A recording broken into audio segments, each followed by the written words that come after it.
Hi guys, so today I am making a video on जो हमारा syllabus है, तो व्हाट वी कैन डू।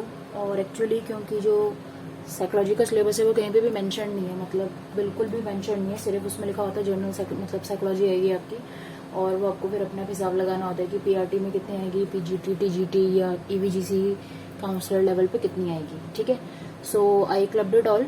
और क्रक्स में जो है ओवरऑल जो आपको करना होता है, जो मैक्सिमम आप पढ़ सकते हो वो पोस्ट ग्रेजुएशन पढ़ सकते हो। उसके बाद में इसका फील्ड कुछ नहीं, फिर पीएचडी लेवल है, तो पीएचडी लेवल तो आपका आएगा ही नहीं। ठीक है, तो पहले मैं आपको बताती हूँ कि कौन सा टाइप है जिसपे आती है। ठीक है, जो मतलब मेन इसके एरियाज हैं। सबसे पहला आता है आपका जर्नल साइकोलॉजी। ठीक है, तो जो जर्नल साइकोलॉजी है वो बहुत जो बेसिक साइकोलॉजी होती है, जो आप मास्टर्स लेवल पर या बैचलर्स लेवल पे पढ़ते हो कि लर्निंग क्या होगी, आप कंडीशनिंग किसी की कैसे कर सकते हो, कॉग्निशन क्या होता है, डेवलपमेंट क्या होगा, ग्रोथ, नेचर और नर्चर वर्सेस क्या होता है।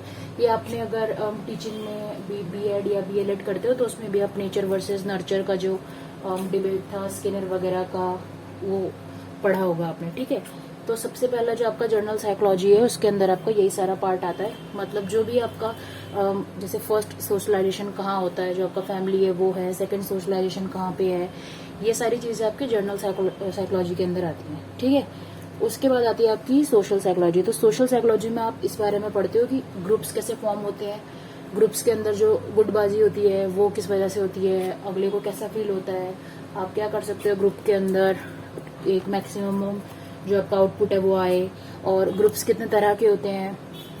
फिर पीयर्स आपका क्या रोल निभाते हैं ग्रुप में, या पीयर्स आपको कैसे, पीयर प्रेशर क्या होता है, जैसे peer pressure is all around you and you want to be fit in it and be a part of the society. आपको यहीं पे सोसाइटी में जहाँ पे भी मतलब सोशल का मतलब यही है कि आप सोसाइटी में आप कैसे उठ बैठ रहे हो और तालमेल आप कैसे बिठा पा रहे हो। ठीक है, फिर इधर से ही आप इंट्रोवर्ट और एक्सट्रोवर्ट भी कर सकते हो, क्योंकि if you are an introvert तो आपको थोड़ा प्रॉब्लम होता है एडजस्ट होने में, और अगर आप एक्सट्रोवर्ट हो तो आप इजी गोइंग तरीके से फिट हो जाते हो। ठीक है, और फैमिली आपके साथ में कैसे होती है, सोशलाइजेशन का प्रोसेस क्या है, सोशल कॉग्निशन क्या होता है कि आप कितना एडजस्ट करना चाह रहे हो, एडजस्टमेंट आप कितना प्रेफर करते हो कितना नहीं करते, कुछ एडजस्ट कर लेते हैं इजीली, कुछ नहीं कर पाते एडजस्ट इजीली। ठीक है, कम्युनिकेशन कैसा रखना होता है, कम्युनिकेशन के फायदे क्या होते हैं, प्रोज क्या होते हैं, कॉन्स क्या होते हैं, मिस कम्युनिकेशन क्या होता है, उसके क्या प्रॉब्लम होती है। मतलब ये सारे बहुत एक जैसे जर्नल टॉपिक है, बट ये बहुत वास्ट हो जाता है, क्योंकि जब इसमें व्हाट, हाउ, व्हेन, वेयर लग जाता है ना, जैसे कि अट्रैक्शन ही मान लो, तो अट्रैक्शन क्या होता है। ठीक है, फिर जैसे आप बोलते हो अट्रैक्ट, एक होता है आपका अट्रैक्शन, एक होता है आपका लाइक, एक डिसलाइक, एक यू लव समबडी और you want somebody, you need somebody, और एक आपका क्रश है। ठीक है, तो ये सारे वैसे सेम वर्ड्स हैं, बट इन सबका मीनिंग हर जगह पे अलग है। ठीक है, तो अट्रैक्शन आपका बोल सकते हैं आपको किसी से अट्रैक्शन है, फिर लॉ ऑफ अट्रैक्शन क्या होता है, या फिर अट्रैक्शन की जो थ्योरीज हैं वो सब हम पढ़ते हैं। ठीक है, तो ये बहुत छोटे छोटे टर्म्स अभी लिखे हैं मैंने, बट ये मतलब इन जनरल मैं आपको बता रही हूँ कि किस तरह से जो जो टाइप है वो कवर होगा। ठीक है, फिर जो साइकोमेट्रिक है, उस साइकोमेट्रिक्स में आपका जो रिसर्च साइकोलॉजी पढ़ते हो आप मास्टर्स के फर्स्ट ईयर में, जो 6 आपका सब्जेक्ट है, कि उसमें से बहुत सारा नहीं आता है, ज्यादा नहीं आता, बट बेसिक उसमें ये पूछते हैं कि रिलायबिलिटी, वैलिडिटी क्या है, नॉर्म्स क्या है, मतलब हम कब बोलते हैं कि एक टेस्ट रिलायबल है, या हम कब बोलते हैं टेस्ट वैलिड है, मतलब, और नॉर्म्स क्या क्या होते हैं। जब मतलब आपको कोई टेस्ट आपके सामने रखा हुआ है तो उसके नॉर्म्स क्या हैं, और एक टेस्ट है उसको आप वैलिड कब मानोगे, वैलिड आप तब मानोगे ना जब वो जो टेस्ट जो बोल रहा है वही मेजर कर रहा है। जैसे मैथ्स में अगर आपको चेक करना है किसी का मैथ्स कैसा है, तो आप उसको हिंदी का पेपर नहीं दोगे। ठीक है, कि हिंदी में 20 में से 20 आए तो भाई इसका मैथ्स बहुत अच्छा है, नहीं, आप उसको मैथ्स का पेपर दोगे। ठीक है, रिलायबल का मतलब ये होता है कि आप उसको कहीं भी टेस्ट करो वो टेस्ट सेम ही मार्क्स देगा। जैसे दो बंदों को अगर पता करना है कि दोनों बंदों में से कौन सा तेज है, तो आप एक को इजी और एक को हार्ड नहीं दोगे, आप सेम टेस्ट दोगे कि कहीं भी और कहीं भी ये टेस्ट मेजर कर लो, ये टेस्ट सेम तरीके से ही चलेगा और सेम प्रोसीजर फॉलो करेगा। ठीक है, एथिक्स बहुत इंपॉर्टेंट होते हैं, एथिक्स इन साइकोलॉजी भी आप मास्टर्स में पढ़ोगे। अगर किसी ने वैसे तो भाई मास्टर्स करी होगी, अगर चलो मान लो नहीं भी करी, तो एथिक्स का मतलब बेसिकली ये होता है कि if you are a psychologist और वुड बी साइकोलॉजिस्ट, या फिर इफ इन आप काउंसलर भी हो, या जो भी ये वाली फील्ड है, तो उसमें आप ऐसे क्या क्या चीजें रखोगे जिसमें जो आपके मतलब विद इन जो आपका प्रिंसिपल्स होते हैं, सिद्धांत होते हैं, वैल्यूज होती है आपकी, कि आप कॉन्फिडेंशियल रहोगे, आप अगले को ट्रस्ट करवाओगे, ठीक है। जो क्लाइंट होता है ऐसे नहीं होना चाहिए, क्लाइंट को आप पे ट्रस्ट तभी होगा जब आप उस पर पूरा ट्रस्ट करोगे, ठीक है। मतलब आपको पहले शो करना पड़ेगा, मतलब थोड़ी सी बात आप अपनी बता रहे हो अपने बारे में, तभी क्लाइंट अपने बारे में थोड़ा सा खुल रहा है, ठीक है। और आपको अनकंडीशनल पॉजिटिव रिगार्ड्स देने होते हैं, कॉन्ग्रुएंस मेंटेन करनी होती है, ठीक है। उसके साथ में रिस्पेक्ट देनी होती है। और ऐसा नहीं है कि आप उसको अपना दोस्त बना रहे हो, भाई बना रहे हो, नहीं, फैमिली रिलेशंस नहीं बनाने होते हैं। इट शुड बी फॉर्मल, क्योंकि फॉर्मल के दायरे में आता है, वरना फिर जब आपको उसको टर्मिनेट करना होता है तब प्रॉब्लम्स होती हैं, ठीक है। फिर है स्टैट्स भी आपका रिसर्च मेथोडोलॉजी है, जो 5th या 6th सब्जेक्ट है मास्टर्स का फर्स्ट ईयर का। इसमें से ज़्यादा क्वेश्चन नहीं आते हैं, hardly 5-6, maximum 7-8 question theoretical based आते हैं, जिसमें आपसे मीन मोड मीडियन पूछा जाएगा। और इसके आसपास का ही होता है कि स्टैंडर्ड डेविएशन वगैरह क्या होता है। और मतलब वैसा कुछ नहीं आएगा कि आप पूरा मैथ्स करके दिखाएंगे, क्योंकि उनको भी पता है कि एमसीक्यू टाइप है और आपके पास में एक क्वेश्चन में 10-15 मिनट नहीं है टाइम स्पेंड करने के लिए ना, तो वो उतना ही देंगे जितना आप 30 सेकंड या 1 मिनट में सॉल्व कर पाओ, ठीक है। फिर है इंडियन साइकोलॉजी। तो इंडियन साइकोलॉजी में आता है आपको जो हिस्ट्री ऑफ साइकोलॉजी है, हिस्ट्री ऑफ साइकोलॉजी इंडिया में कहाँ से आया, हु स्टार्टेड इट, और हम कहाँ से इन्फ्लुएंस हुए। फिर personality, perception, emotion, creativity, education, spirituality, ये सारा कनेक्ट होता है आपस में। और जैसे पर्सनालिटी भी मैंने बोल दिया, पर पर्सनालिटी सिर्फ इतना सा नहीं है, पर्सनालिटी बहुत वास्ट है कि पर्सनालिटी होता क्या है, पर्सनालिटी के टाइप्स कितने होते हैं, पर्सनालिटी पे टेस्ट किस किसने दिए थे, पर्सनालिटी में कौन से टाइप और ट्रेट अप्रोच थ्योरी है, ठीक है। और फ्रूड ने जो बताया था साइको एनालिटिकल अप्रोच वगैरह बताई थी, और ये और कॉग्निशन कैसे जुड़ता है, फ्रूड ने पूरा आपको ईगो और सुपर ईगो के बारे में बताया था, ठीक है। फिर परसेप्शन आपका क्या होता है, और इमोशन क्या होता है, इमोशनल आईक्यू क्या होता है, इमोशनल इंटेलिजेंस क्या होता है, इमोशंस आपके हर जगह आते हैं, सोशल साइकोलॉजी में इमोशंस आपके बहुत मैटर करते हैं, ठीक है। क्रिएटिविटी क्या होता है, क्रिएटिविटी में गिफ्टेड चाइल्ड और क्रिएटिव लर्नर क्या होता है, और कुछ बच्चे जो आपका कन्वर्जेंट कौन सा वाला कर सकता है, डाइवर्जेंट किसका दिमाग होता है, और ज़रूरी है कि जो क्रिएटिव है वो इंटेलिजेंट है, या फिर जो इंटेलिजेंट है वो क्रिएटिव बच्चा है, ठीक है। तो ये सारी चीज़ें आपके आती हैं। एजुकेशन और स्पिरिचुअलिटी, जो इंडियन साइकोलॉजी मतलब स्टार्टिंग कहाँ से हुई, साइको का मतलब क्या होता है, लॉजी का मतलब क्या होता है, इन दोनों के बीच में जो मतलब साइकोलॉजी की स्टार्टिंग है वो कहाँ से हुई है, ठीक है। क्योंकि साइकोलॉजी की डेफिनेशन भी काफ़ी चेंज हुई है। पहले समथिंग कुछ ऐसा था कि it was a study of soul, फिर स्टडी ऑफ माइंड, ऐसे करके मतलब चेंज हुई थी, क्योंकि वो एब्स्ट्रैक्ट टॉपिक होते चले गए थे, ठीक है। फिर बायोसाइकोलॉजी क्या होती है, तो बायोसाइकोलॉजी में सारा आपका आता है जो कि लाइफ स्पैन साइकोलॉजी होती है, ठीक है। ये आप पढ़ोगे आपके मास्टर्स वगैरह में, ठीक है। तो मास्टर्स में आपका एक पूरा सब्जेक्ट ही है लाइफ स्पैन साइकोलॉजी, बेसिकली जिसमें आप जैसे क्रोमोसोम वगैरह सेल की बात कर रहे हो, न्यूरॉन्स की बात कर रहे हो, पूरी बायो पढ़ने की जरूरत नहीं है, बट उसको आप रिलेट कैसे करते हो। जैसे पर्सनैलिटी में जो आपको क्रशमर वगैरह और जंग वगैरह ने डिफरेंस दिया है on the basis of body fluids वगैरह, ठीक है। अब जैसे आपका थायराइड वगैरह कौन सा ग्लैंड कहाँ पे है, तो इस रिगार्ड में आप पढ़ते हो, ठीक है। और फंक्शनिंग कैसे हो रही है किस बॉडी की, मतलब आपके ब्रेन का तो पक्का आएगा ही आएगा, जैसे न्यूरॉन्स वगैरह जो भी आपके काम कैसे कर रहे हैं, और इवोल्यूशन कैसे हुआ है आपका, जो हेरिडिटरी की थ्योरीज होती हैं, जो आपकी डार्विन की थ्योरी है, लेमार्क की थ्योरी है, ठीक है।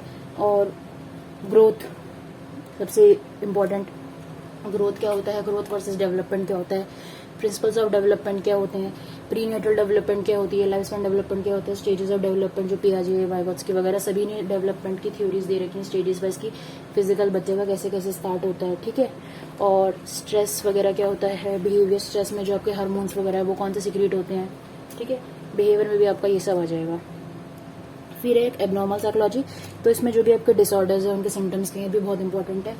जो भी आपके डिसऑर्डर्स हैं और उनको सिम्टम्स क्या है, डिसऑर्डर को आप टेस्ट कैसे करते हो, और कुछ होते हैं जो आपका जो लर्निंग डिसेबिलिटी है, ठीक है, और कुछ है जो आपकी फिजिकल डिसेबिलिटी आती है, तो आपको ये दोनों ही करने होते हैं, ठीक है। तो लर्निंग डिसेबिलिटी जैसे कि डिसलेक्सिया हो गया, अफेजिया हो गया, डिस्फेजिया हो गया आपका, डिसकैलकुलिया, डिस्मॉर्फिया क्या होता है, नहीं डिस्मॉर्फिया नहीं, डिस्ग्राफिया होता है, ठीक है। और जो आपका फिजिकल डिसेबिलिटी, उसमें आपका अगर जैसे हेयरिंग इम्पेयरमेंट होता है, फिजिकल इम्पेयरमेंट जो आपके वो 4 टाइप के होते हैं, कि अगर आपका एक हाथ नहीं है, एक पैर नहीं, एक साइड का, उसको भी कुछ कहते हैं आप, दोनों हाथ नहीं होते उसको कुछ कहते हो, दोनों पैर नहीं होते उसको कुछ कहते हो, अगर चारों नहीं होते उसको भी कुछ कहते हो, ठीक है। और इसमें भी रिलेटेड होता है कि इसके जो इंस्टीट्यूट्स हैं वो कहाँ कहाँ पे हैं, ठीक है। तो ये सब पढ़ना है। फिर आता है ये, जितना छोटा लिखा है उतना ज़्यादा वास्ट है, काउंसलिंग और क्लिनिकल, ठीक है। इसके अलावा एक और होती है जो इंडस्ट्रियल होती है। तो इंडस्ट्रियल में इतना कुछ नहीं है। इंडस्ट्रियल में बेसिकली वही होता है कि वो बैठ के मोरलेस बात ही कर रहे होते हैं कि क्या प्रॉब्लम है भाई बता दे, और वो बता देते हैं। मतलब उसमें बेसिकली अगर आपको जैसे इंडस्ट्रियल में आप कहीं पे काम कर रहे हो, वहाँ पे आपको स्ट्रेस या टेंशन है, उस रिगार्ड में वो ज़्यादा बातें होती हैं, ठीक है। और जो काउंसलिंग है वो थोड़ा स्कूल में आ जाते हैं कि आप एक बच्चे को कैसे सिखा सकते हैं। तो उसका जो इंटरेस्ट है वो कहाँ पे लाई करता है, बच्चे को आप क्लास में बेटर कैसे बता सकते हो। बच्चे का जो क्लास में अगर उसको प्रॉब्लम हो रही है तो आप उसको प्रॉब्लम को आइडेंटिफाई करो। बच्चा अगर स्लो लर्न हो रहा है तो उसको आप कैसे हेल्प कर सकते हो उसका लर्निंग पेस बढ़ाने में, ठीक है। और इसमें आपकी सारी टेक्निक्स, बहुत सारी टेक्निक्स है भाई, बहुत सारी।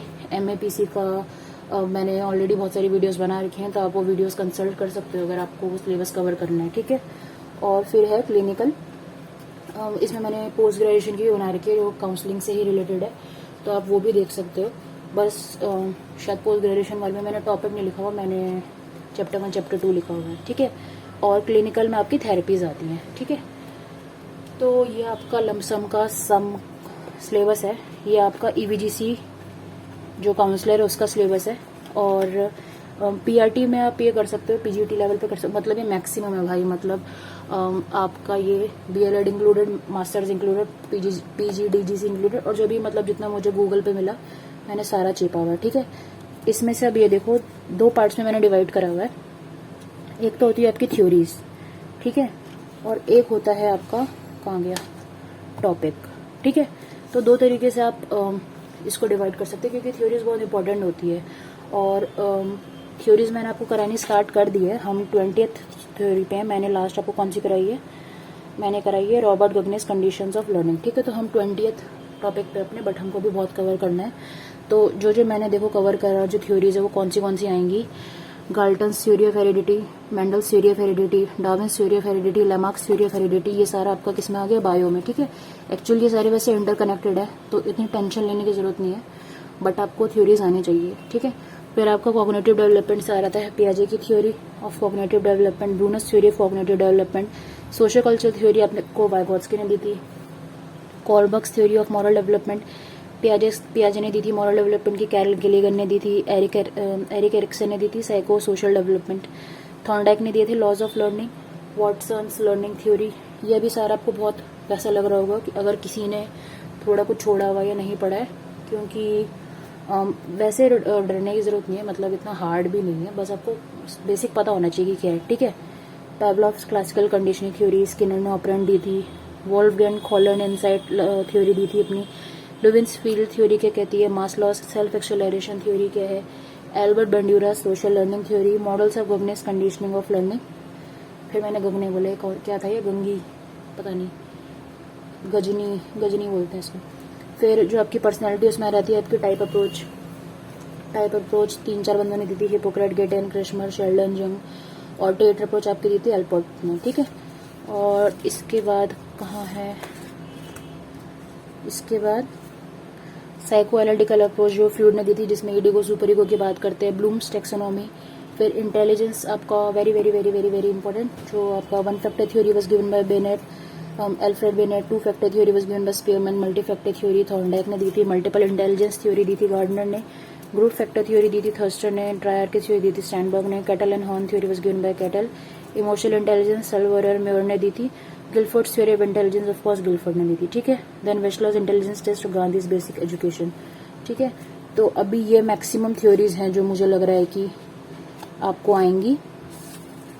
इसके अलावा जो हमारे टॉपिक्स होते हैं, ग्रोथ और डेवलपमेंट बहुत basic, principle of development, hereditary and environment, stages of child development, prenatal development जो आपका बायो में आता है, पर्सनैलिटी क्या होता है, उसके डिटर्मिनेंट्स क्या होते हैं, उसको मेजर कैसे करोगे, उसके टेस्ट क्या होते हैं, सोशल डेवलपमेंट क्या होती है, उसके एजेंट्स क्या क्या होते हैं, इंटेलिजेंस टेस्ट जो मैंने आपको पीछे बताया, क्रिएटिविटी क्या होती है, इंक्लूसिव एजुकेशन, कोठारी कमीशन, सर्व शिक्षा अभियान, गिफ्टेड चाइल्ड क्या होता है, और इसका जो एक स्केल भी होता है कि 130 से इतना है तो कितना आएगा, RTE एक्ट 2009 क्या है, CCE क्या है, आपका असेसमेंट के टाइप्स क्या होते हैं, टूल्स क्या होते हैं, जो आपका आता है ना assessment of learning, assessment for learning, assessment as learning, वो सब। मिड डे मील क्या होता है, एनसीएफ क्या होता है, यशपाल कमेटी क्या है, स्कूल्स ऑफ साइकोलॉजी क्या है, मतलब बहुत सारे स्कूल्स ऑफ साइकोलॉजी हैं, ठीक है, जैसे बिहेवियरिज्म और ब्ला ब्ला। फादर्स कौन कौन है उन स्कूल्स ऑफ साइकोलॉजी के, लैंग्वेज डेवलपमेंट क्या है, टीचिंग मेथड्स क्या है, एनसीईआरटी एनएससीईआरटी क्या है, मेमोरी, फॉरगेटिंग, रिटेंशन, थिंकिंग क्या डिफरेंस और क्या होता है, जिसमें आपका short term memory, long term memory आता है, परसेप्शन क्या है, इंटरेस्ट एंड थ्योरी क्या है, इंटरेस्ट विद थ्योरी आती है आपकी, इंटरेस्ट होता है कि व्हाट इज इंटरेस्ट, फिर इंटरेस्ट के टेस्ट क्या क्या है, जैसे बच्चों का होता है ना जो आप कॉम्प्रहेंसिव इंटरेस्ट शेड्यूल करते हो अभी आपका पोस्ट ग्रेजुएशन में, या फिर आप VIR करते हो टेस्ट। और फिर आता है आपका NEP नेशनल एजुकेशन पॉलिसी क्या है, वैलिडिटी रिलायबिलिटी नॉर्म्स क्या होते हैं, मीन मोड मीडियन कैसे निकालोगे, माइक्रो टीचिंग क्या होती है, गाइडेंस काउंसलिंग, ये बहुत छोटे में लिख दिया है मैंने 32-33, पर इसको गाइडेंस और काउंसलिंग करने में साल लग जाते हैं, तो थोड़ा दिल थाम के बैठना। काउंसलिंग मतलब इतनी टेंशन मत लो, काउंसलिंग का प्रोसीजर क्या है, कैसे होता है, कि अगर थोड़ा सा बेसिक एक्यूमेंट है ना कि काउंसलिंग मतलब क्या और कैसे होती है, तो कोई टेंशन नहीं है, ठीक है, आप मतलब क्लियर कर लोगे, बस समझना होता है।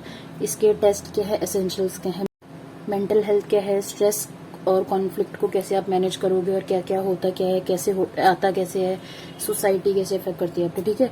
जो ये लास्ट के 3-4 लिखे ना मैंने टॉपिक्स, ये पूरा आपका सब्जेक्ट है मास्टर्स का, ठीक है। तो ये इतना इजी नहीं होगा जितना इजीली मैंने लिख दिया है, ये बहुत वास्ट है, बट हम धीरे धीरे कवर करने की कोशिश करेंगे। तो ये ओवरऑल आपका EVGC काउंसलर का सिलेबस है, और आप इसको फॉर PGT और PRT के लिए भी यूज़ कर सकते हैं, क्योंकि ये मैक्सिमम है, इसके आगे कहीं नहीं आएगा, क्योंकि मास्टर्स के इसमें 6 टॉपिक है, पोस्ट ग्रेजुएशन इसमें इन्वॉल्व है सारी की सारी, ठीक है, इसमें सब इन्वॉल्व है आपका। तो आई होप आपको थोड़ा सा जिस्ट पता लगा होगा कि सिलेबस कैसे कैसे कहाँ से आ सकता है, जो टॉपिक है वो क्या क्या कवर हो सकते हैं, मतलब बहुत बेसिक टॉपिक्स है, जैसे पर्सनालिटी है आपका वो कवर होगा, और इंटेलिजेंस आपका कवर होता है, मतलब ये बहुत से टॉपिक्स हैं, इनसे क्वेश्चन हमेशा आते हैं, ठीक है। तो बस ठीक है, फिर 20th पे हम है, नेक्स्ट वीडियो मैं आपको डालती हूँ, नेक्स्ट वीडियो ये डल गई, इसके बाद फिर हम ये पर्सनैलिटी करेंगे। Okay, bye.